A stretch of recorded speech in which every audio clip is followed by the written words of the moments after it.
Catus Maximus here. Decided to do a Harbor Freight item. I've done a couple recently. Didn't like that flashlight that I did a few days ago. Returned it. It was that bad. I basically never, like three items I've ever reviewed, I've actually returned. I actually have all this crap I've reviewed. Decided to pick up the larger US General magnetic tray. It is a Chinese tray, but it is pretty large. It was $15 and it is stainless steel. I recently reviewed these Ultra Steel compact rectangular trays and actually saw this at Hazard Fraught. This is a triple magnet version. They also have a big cube one that's a 2x2 or 4 magnet version. But I decided to go for this one. Anyway, get this open. Let's turn the knife the correct direction. It's always nice to not press your thumb on the blade when you're trying to cut open a package. That's usually what's recommended. Anyway, it's a pretty heavy tray. They show some small fasteners in it on the back. Pleasantly, they put in a sticker. I don't know why these companies insist on putting stickers on the tools themselves. They're not easy to remove stickers. And then when if you don't peel it off, then it just gets all beat up. And in this case, oh, this is absolutely horrible. Look at that.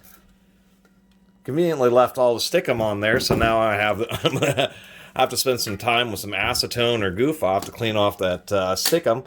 And if you don't clean off the stickum, then you get this permanent dirty triangle in the corner of your tray. So it'd be nice if they didn't do that. Other than that, it's a pretty hefty tray. Weighs a couple of pounds. Same rubber coated magnets that are on most of these types of trays. And a decent size being a 6x14. As far as the rigidity, it's actually not too bad. I was complaining about these Ultra Steels being just a little bit thin. They're going to be okay, but to tell you the truth, this actually feels just a little bit stiffer. It's definitely a bit thicker material. They do roll the edges, so you're not going to be cutting yourself. Well, they could have done a better job. I still feel a bit of a sharp edge right there. Or at least on the Ultra Steels, you can see that they just rolled it over totally flat. That's actually a pretty good job. Besides that, it has huge magnets. I have seen some online where they use smaller magnets, like sets of 2, and there's a balance here with the magnets. These aren't going to be like rare earth neodymium magnets. Ones that size, you'd never be able to remove the tray from anything. It's balancing the ability to hold stuff while not being excessive. I think this ought to be pretty good. We got a huge nut. This takes a 3 3/8 socket. People wonder what you drive with inch drive tools, and some of them are like giant nylock nuts. So yeah, and the thread on this, if you're curious, is 2'4". That means it's 2 inches in diameter, and the threads are 1/4 inch apart, 4 threads per inch.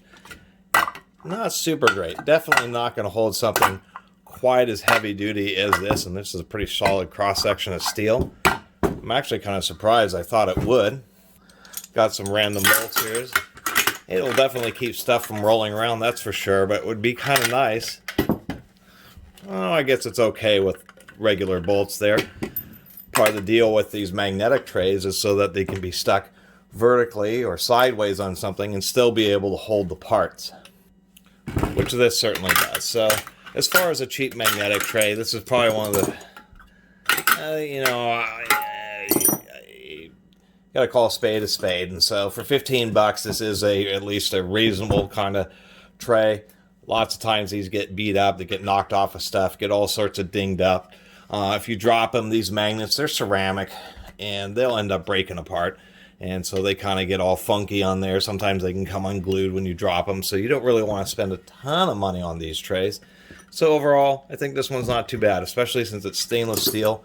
And the dimensions are pretty good, so you can actually do some, wash smaller parts and then be able to keep all your chemicals in a controlled space. And even conveniently, you can use these little Ultra Steel trays in there to kind of create subsections. Anyway, it's my little review of this Harbor Freight 6x14 magnetic parts tray, and it's really not too bad for $15, but I just don't like the bonus feature of residual stickum that you have to spend time cleaning up. Remember, time is money, and so diminishes the value of this tool. Anyway, I really appreciate everybody who's been watching and subscribing. And if you haven't subscribed, please do. Until next time, Catus Maximus out.